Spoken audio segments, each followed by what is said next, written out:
Hey there, Linda. Got a minute to spare? I've got some thrilling news that I can't wait to share with you. Good afternoon.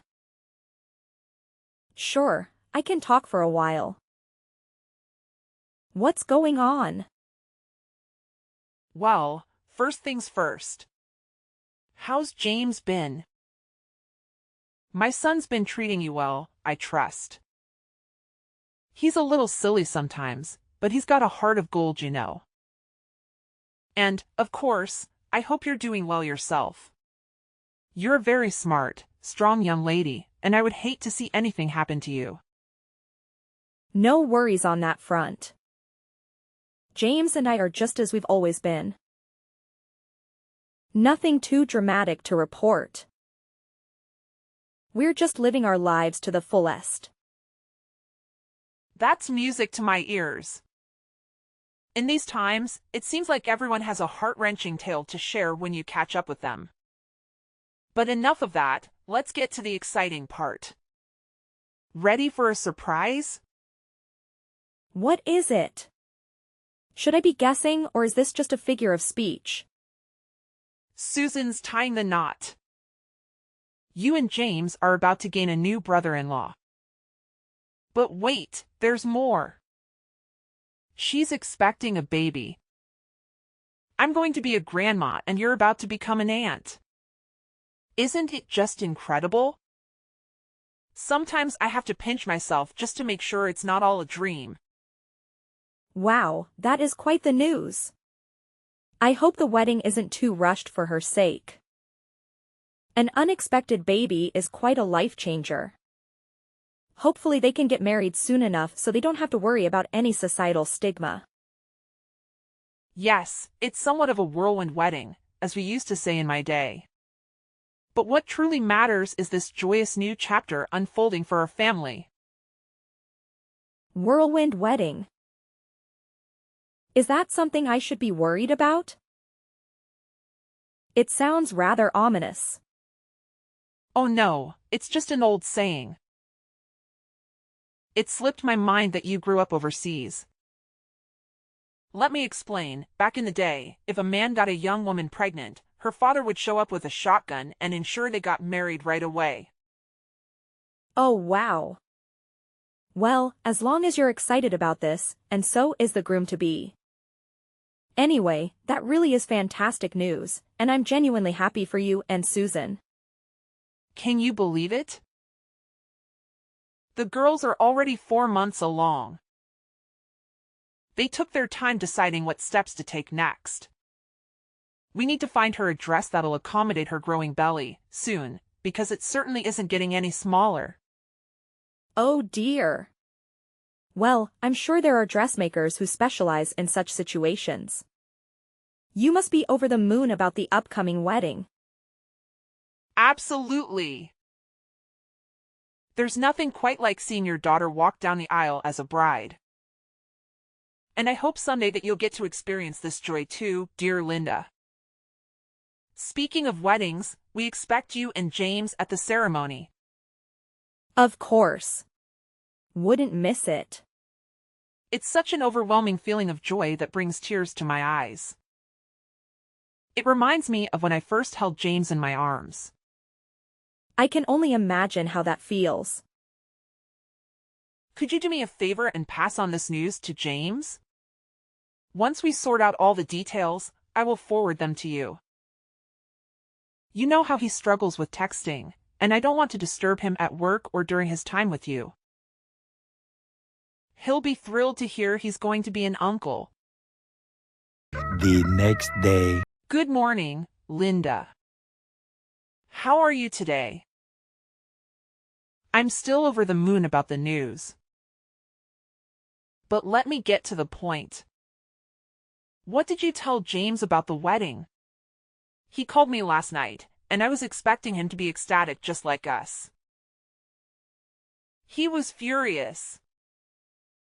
I've never heard him talk to me like that. He wasn't just angry. He was confused and outraged. He asked if we were joking with him. What's going on? Good morning, Jennifer. That's very odd. I didn't notice anything wrong with him. Actually, now that I think about it, I heard some yelling last night when I was in the bath, but I thought it was just the TV. Or maybe James getting excited over a game as he usually does. But that must have been when he called you. He didn't say anything to me about it. This is news to me. That doesn't make sense. I'm his mother, and I know when something's bothering him. All I did was share the news about the wedding with you. So something must have gone wrong somewhere. Are you sure you didn't say anything weird to him? Even by mistake? Well, I told him about the wedding and how happy you were to become a grandma and that we were invited to join with them. That's all. Then why would he snap at me like that? Just a guess. But maybe this is still a touchy subject for James. Touchy subject? What do you mean? All I did was tell him that Susan was pregnant. You should be happy for her. What's so upsetting about that? Jennifer, I was hoping we could avoid this conversation, but it seems inevitable now. You haven't forgotten about the accident 2 years ago, have you? The one where we lost our baby. How could I ever forget such a horrible thing?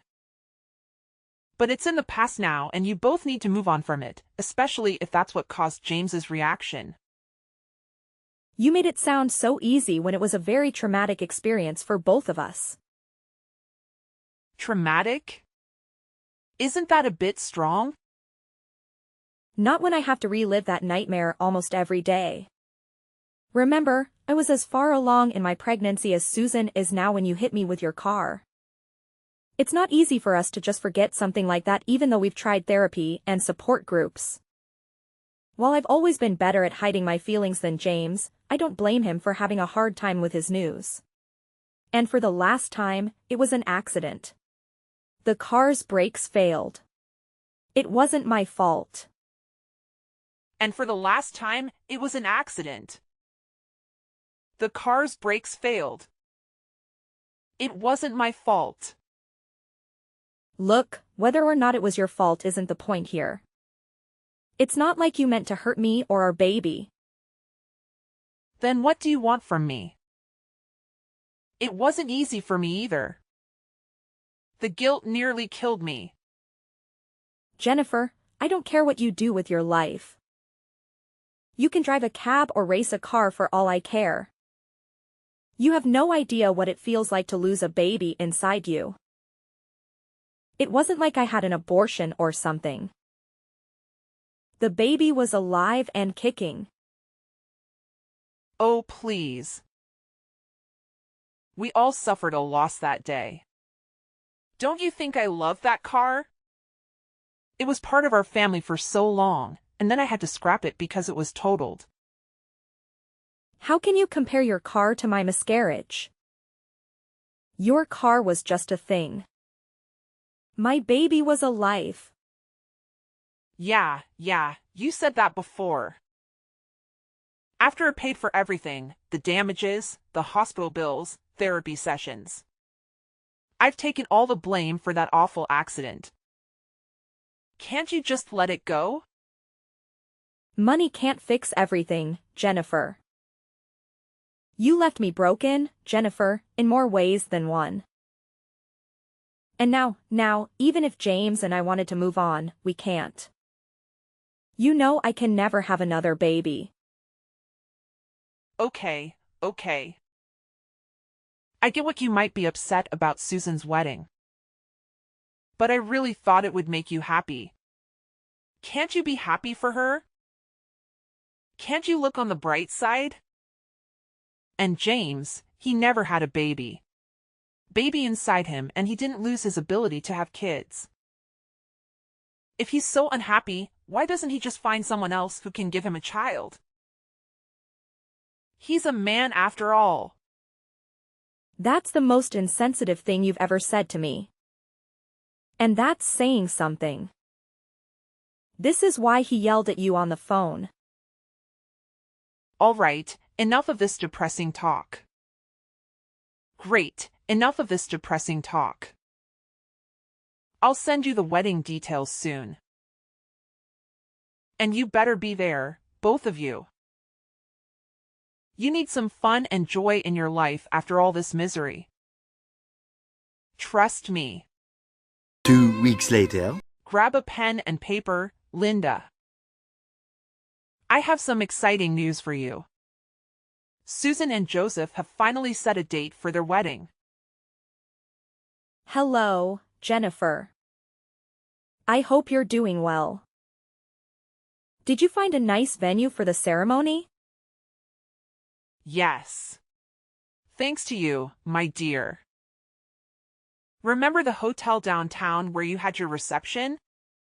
The one with all the Art Deco paintings and sculptures from the 1920s? Well, they had an opening. And it's very affordable, and I know a lot of people there from when we planned your wedding. So it's perfect. Oh, I see. That will bring back some memories for James and me. Isn't it wonderful? Anyway, this is going to be a small wedding, so we're sending out fewer invitations. Which is fine by me. Wedding invitations can be so expensive. And it's still so much fun to plan a wedding, even a small one. It's one of the best parts of being a mother, don't you think? I suppose it is. So, when is the wedding? It's going to be the first Sunday of next month. Mark your calendar and don't forget. What's wrong? You don't have any work that day, do you? You know we talked about this a few weeks ago, but it seems like you're being very insensitive right now. What? What are you talking about? Oh, come on. Not this again. How does this have anything to do with that accident that I've apologized for a million times? You're being ridiculous, dear. Just tell me what it is. You think I'm being ridiculous? Really? You're the one who keeps making it harder for us to move on. That day you picked because it was cheap and convenient. That's the day my world fell apart 2 years ago when you hit me with your car. Oh, is that all? It's just a date, dear. Don't you think it's time to make some new memories on this day? It's not that simple, Jennifer. You can't just erase what happened. The fact that you can't even remember. It's unbelievable. Well, please. You're impossible to please, aren't you? Maybe if you could talk about something else besides your miscarriage, you might be able to move on. Didn't they teach you that in therapy or support groups? Or did you skip that session because you were too sad after looking at your calendar? You have your whole future ahead of you, Linda. You're only rooting yourself by living in the past like this. I better be careful where I see you at the wedding or else your gloomy mood might ruin everyone's happiness. Living in the past? If our baby had survived, they would still be a toddler today. How can you expect me to forget that? I'm starting to wonder if that accident damaged your brain too. I had a great aunt who had a lobotomy, and she was just as stuck in the past as you are now. Move on for your own sake. Every word you say hurts me more than the last. Oh, great. Now I'm responsible for your misery too. That's really unfair of you. You're the one who's at fault here. Moving on means finding peace, and that's why I've tried not to fight with you. Even when you ignore my pain or insult me, I still try to be civil with you. The last thing James or I need is more conflict over something that was an accident. So there you have it. I'm full of grief and anger, but I choose to treat you kindly even if I don't feel any warmth towards you. Well, aren't you a saint or something? Probably wanted me to praise you, but all I feel is a headache coming on. Anyway, let's drop this depressing talk or your sadness won't rub off on me. I want both of you at the wedding, no matter how you feel about the date. And to me a favor. Don't wear a black dress. It's a wedding, not a funeral. Several days later. Howdy, Linda. I'm not catching you at a bad time, am I? Hi, Jennifer. And no, it's a perfectly fine time to talk as any. What a pleasant surprise. I was worried you might be tied up with work or something. Not exactly. I mean, I'm working from home, but it's not a super high priority at stuff at the moment. Oh, good. I'm glad you're free. That's one less thing I have to worry about. Is everything okay? Well, Susan and Joseph just moved into a house. Perfect to raise the baby in. And, of course, it wasn't cheap. That's why I'd really like for them to have a nice wedding gift that's going to help them along the way, you know? Sure, I can understand that. Anyways, what I wanted to ask is if you still had that money set aside from the settlement for, you know what? What? Well, I was thinking of putting it to good use, so we had the funds to get them something really nice and memorable. You know, you didn't spend it all, did you? I haven't spent a single dollar of it. Don't worry. I've been saving it for a very special purpose I like to call revenge. Revenge? Which I don't mean against me, my dear. Is there something else I should be setting my sights on? If so, I'm not seeing them. Do you even know what the word accident means anymore? Or have you completely brainwashed yourself? Besides, no matter how badly you want to hurt me, it's most certainly not going to bring your child back. All you're going to do is reopen those old rooms of yours with that kind of thinking. You say that despite doing everything you can to stop me from being able to heal properly, that's why I need to get back at you. Not to make myself feel good, but to allow James and I as people and as a couple to move on with our lives. As a couple? Please don't tell me you've written my little James into all this too. My daughter-in-law betrays me as one thing, but to think that you've turned my son against me. I didn't turn him against you. You turned yourself against him with your horrible mindset, words, and actions. I'm the wounded one. But you've hurt him badly too. That man has been grieving with the worst kind of pain and loss imaginable, and you act like he should just grow some thicker skin about it. I don't want to hear how you feel as a mother when you took away my chance to be a mother of my own and his chance to be a father. So? I've paid the settlement. I paid your bills. I've begged time and time again for your forgiveness. How is this not over yet? I've been able to move on from things just fine somehow.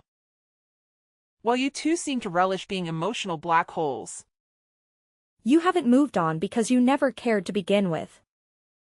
You were more upset about your car than you were about the baby after all.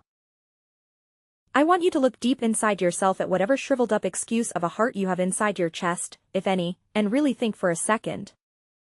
Do you honestly believe that as the years would be enough time to erase the pain caused by losing a child? Whatever happened to the old saying, time heals all wounds?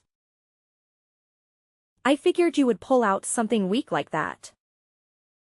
You've already made up your mind, haven't you?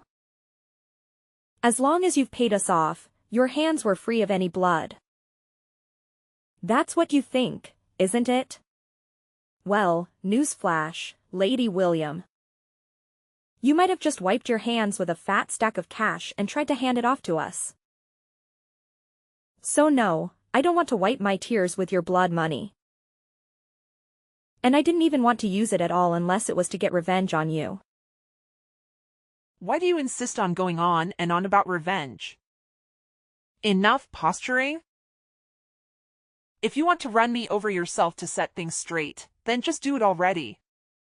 Don't worry. I've got bigger plans than just making you live through my pain. Besides, I don't want to pay your hospital bills. And I need you to be able to walk away in shame when this is all over. All right, then spill it. What's your big plan, mastermind? No can do. I've been planning this for quite some time, and I need you to be surprised when it happens. For now, feel free to go about your life knowing that soon everything you want will come to pass. Good evening, Jennifer. What a lovely wedding, don't you think? Susan looked stunning, and you looked so proud and happy. I could see your smile from across the room. Linda, thank you for coming to the wedding with James. I have to admit, I wasn't sure if you'd show up. I wouldn't miss it for the world. This was a big day for Susan. Her dress was gorgeous. You couldn't even tell she was pregnant, especially with that beautiful veil. Oh, I know. I picked it up myself. And I have to say, I have a good eye for these things. Now that we've exchanged compliments, can we get to the point? Point. I'm not here to chat about the wedding. There's only one reason why I'm here. To tell you that your time is up. This is the last time you'll ever hear from me in any way.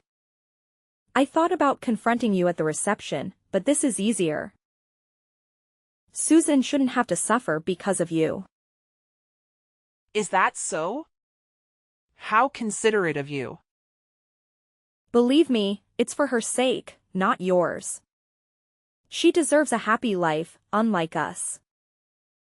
Besides, you told me not to bring up the accident at the wedding, remember?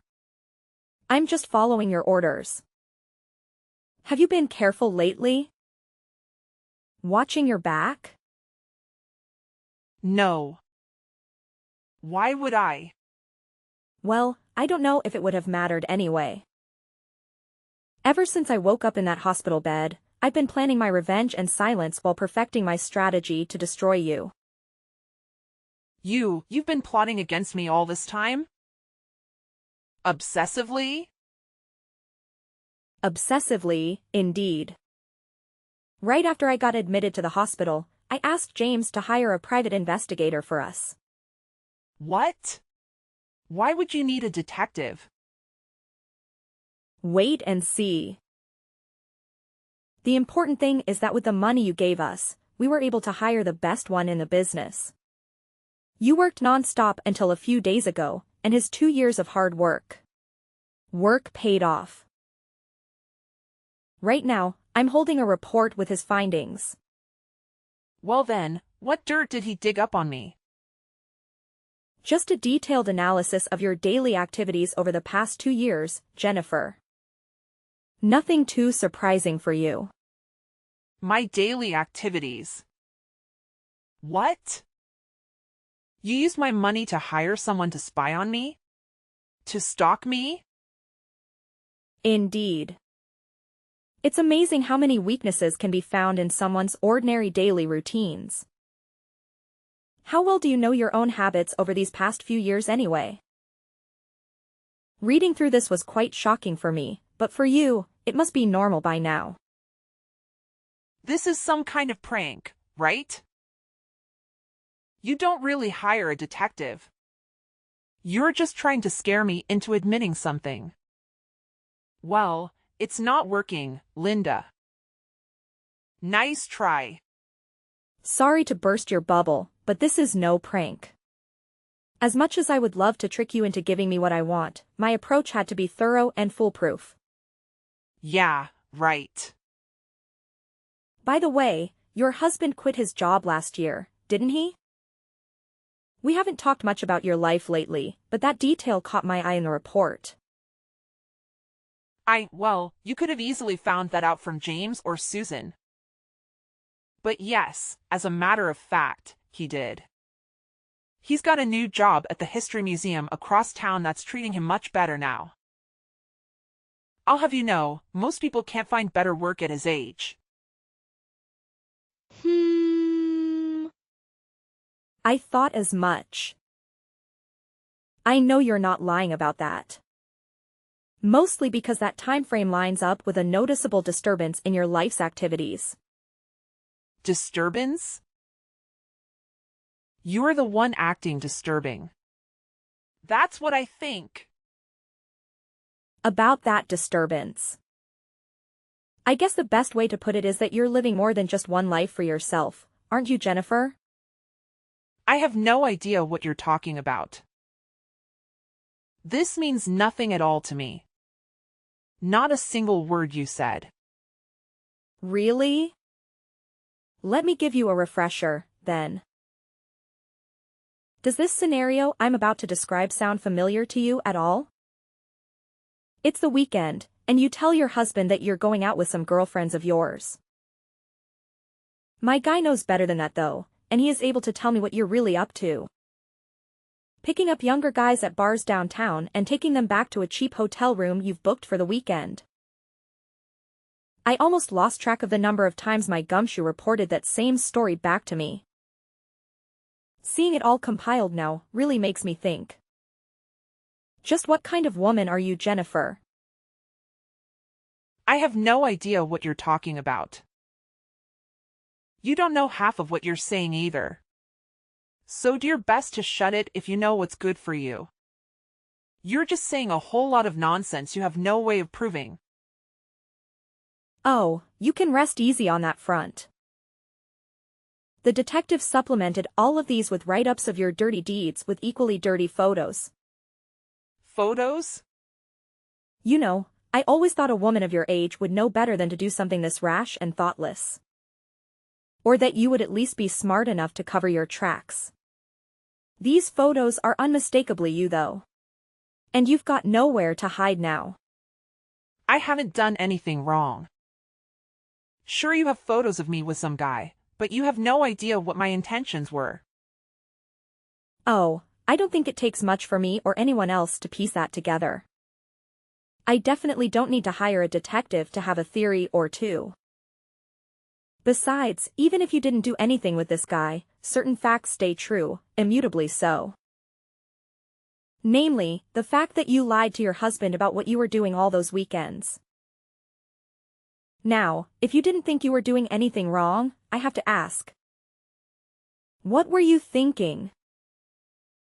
Maybe I just didn't want him to worry about me while I went out for drinks, okay? Maybe. Maybe you didn't want him to know that you were fooling around with other guys, and much, much more. Are you any good at poker, Jennifer? My eyes and ears out in the city told me that you like to spend your husband's hard-earned money on poker at every bar in town.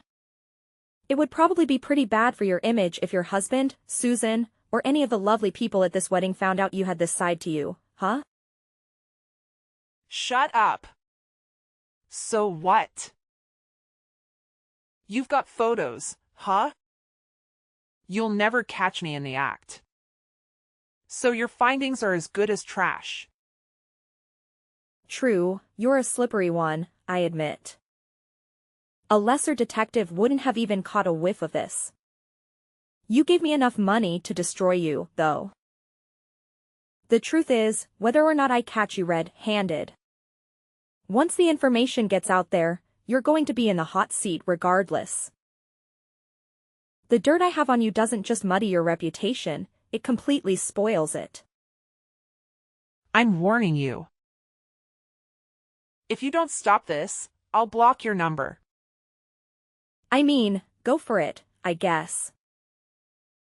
That's not really going to stop me from sending all this to your husband, though. You wouldn't dare. She doesn't need to know a damn thing about any of this.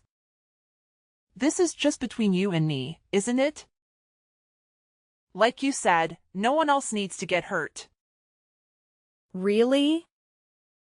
I was sort of thinking he had a right to know that his wife is not only unfaithful to him, but routinely lies to him about that and her habit of throwing his money away. Telling him just seems like the responsible thing to do from my perspective. When I said I didn't want to hurt Susan, it was because I wanted this day to be special for her. If you found out, there's no way he'd do anything short of divorcing me, though. That's a good point. You and I both know there's nothing he hates more than a liar and a backstabber. Just imagine how he'll feel when he finds out how long this has been going on. I know you're a gambling woman, but I wouldn't bet on the odds of him staying with you if I were you. How would I be able to live without him? That's impossible. You can't do this to me. Yeah, without your husband's money, you're flat out broke, aren't you? I would offer to give you the money you used to settle with us back, but wouldn't you know it, I spent it all on that detective. Please, I'm begging you. Whatever you do, don't tell my husband. Don't tell Susan or anyone else, please. Your demands are getting less and less practical by the second, Jennifer. How am I supposed to just keep your secrets for you? James and I already know, so what's the harm in letting your daughter in on the fun too? They're all going to figure it out sooner or later. You're wrong. They don't have to know a thing. Not as long as you can stop it, right? Wrong. I don't care about protecting you. Not after what you've done. You haven't protected us after all. Rather, you've tried to throw us into the deep end and watch us flounder time and time again.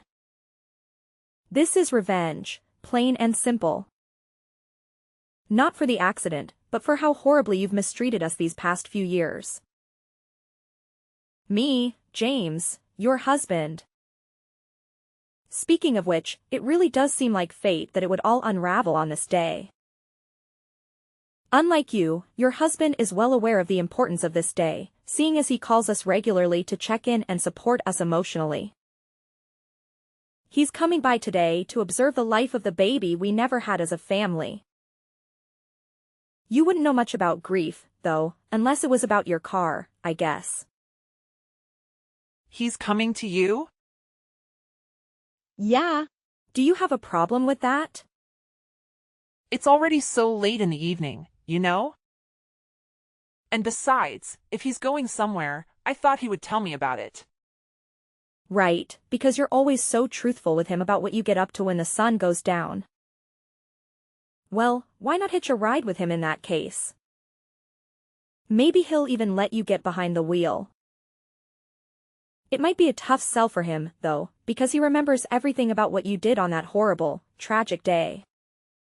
If you do, you won't tell him, right?